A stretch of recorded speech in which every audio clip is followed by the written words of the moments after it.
Welcome to the Electric Current Rundown Podcast, episode number 44. And I'm your host, Phil Defiance, and I'll always say I'm here to encourage the spread of intriguing knowledge that can spark fires in the minds of those seeking inspiration and truly improving the world. And what I'm going to be talking about in this episode includes books related in my perspective on self-help books and advice for people who are interested in improving themselves with such books. And then I'm also going to be talking about a topic from my girlfriend about bell bottoms. Yes, a history, men versus women, and even how till this day they're good, but really mainly, well, really only on women. But okay, also, so yeah, to start off the episode about books again. It's funny. All of a sudden I'm talking about books every other episode. I don't know how, it's like some weird coincidence, but again, on books. This time, a different variant on the subject matter of books, but this time it's about my perspective on self-help books and advice for people who are interested in improving themselves with such books. And that's because, in my life, especially after I turned 30, I started reading some self-help books, and that's the kind of books that I've been into myself personally. I don't really like novels or fiction or even professional books in general. When I learn professional things, I prefer learning by video and the internet, like tutorials.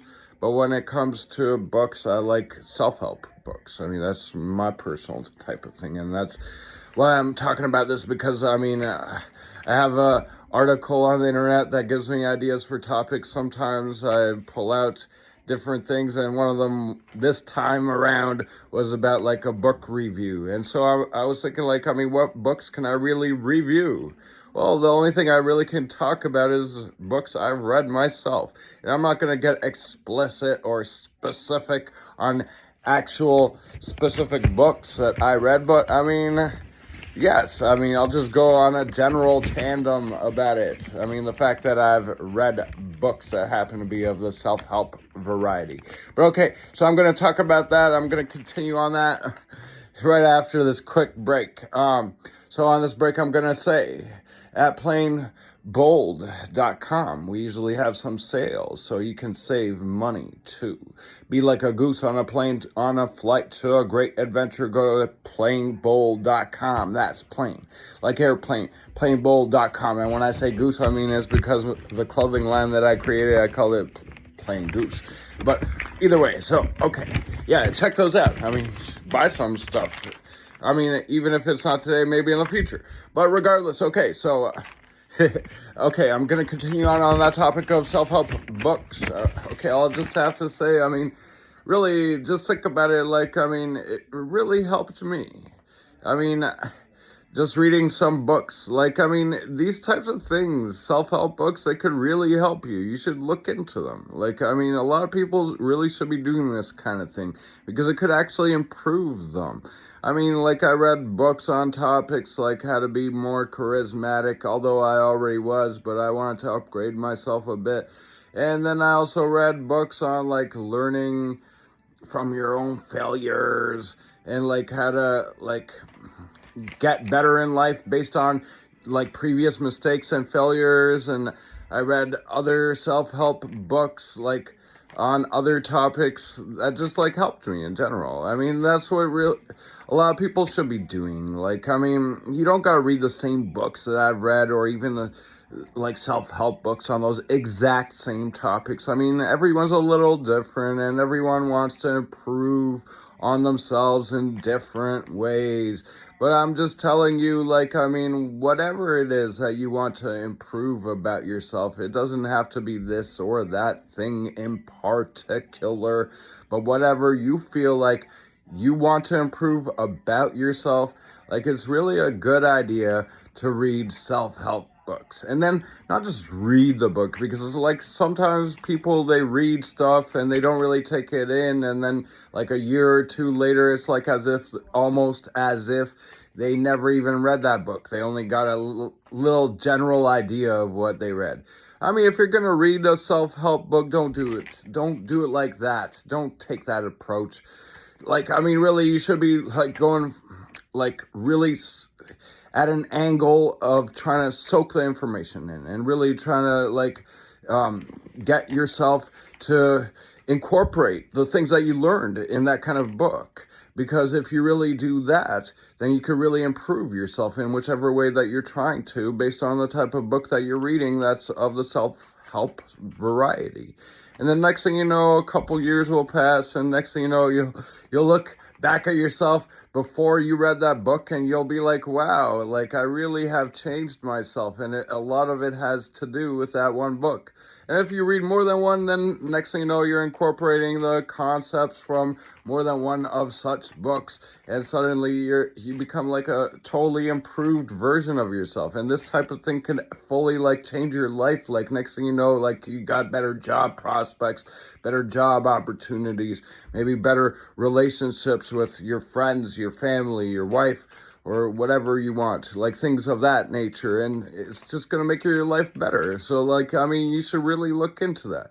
But if you're going to do that, then especially make sure that you soak the information in and really try to incorporate the ideas that you learn in the book. And then, yeah, I mean, it could be really helpful, because I'm telling you, I mean, I did the same thing, and like there's lots of people out there that are doing things like that, and everyone that's doing things like this, like basically all of them, all have nothing but good things to say about the approach. So a lot of people that are listening to this, I really hope you try doing that. Like, at least read one self-help book and see how it turns out.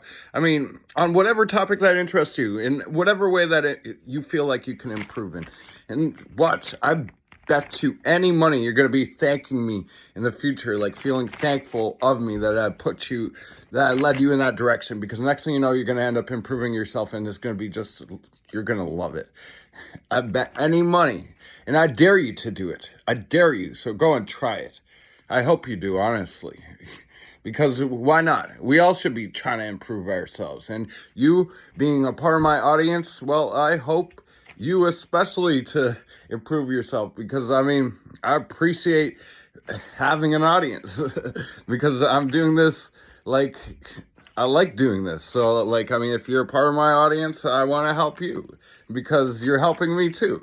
So why not help each other? Anyway, okay, so I'm just going to go off on this quick break and then switch topics. So on this break, I'm going to say music is essential. You love to dance, party, sing along with songs, and while doing many things, move and get in that groove, prove your love of music. And I mean, with clothes from planebold.com. That's plain, like airplane, planebold.com. And yeah, okay, so now I'm going to switch topics, and on this last topic of this episode, I'm going to be talking about a topic from my girlfriend about bell bottoms, a history, men versus women, and even how, till this day, they're good, but really only on women.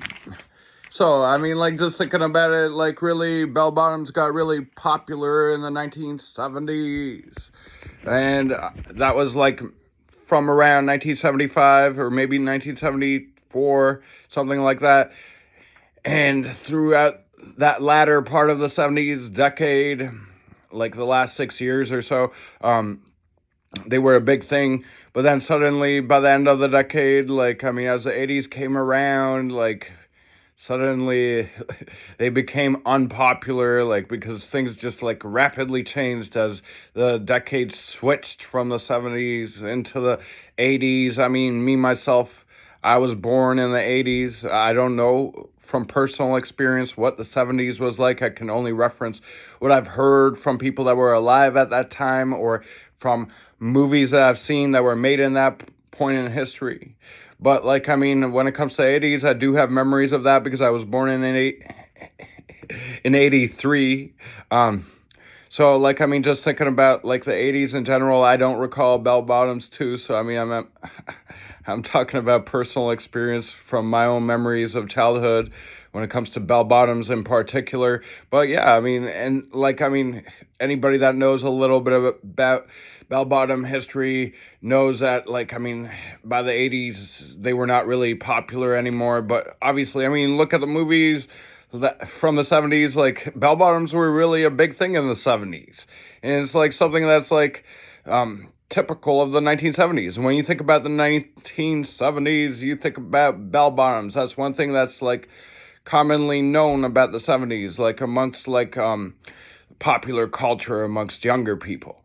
But either way, I got more things to say about that topic, and I'm going to finish off on it during the next episode. And that's the end of this episode, episode number 44 of the Electric Current Rundown with me, your host, Phil Defiance. And I'll always say I'm here to encourage the spread of intriguing knowledge that can spark fires in the minds of those seeking inspiration and truly improving the world. And till next time, have a good one.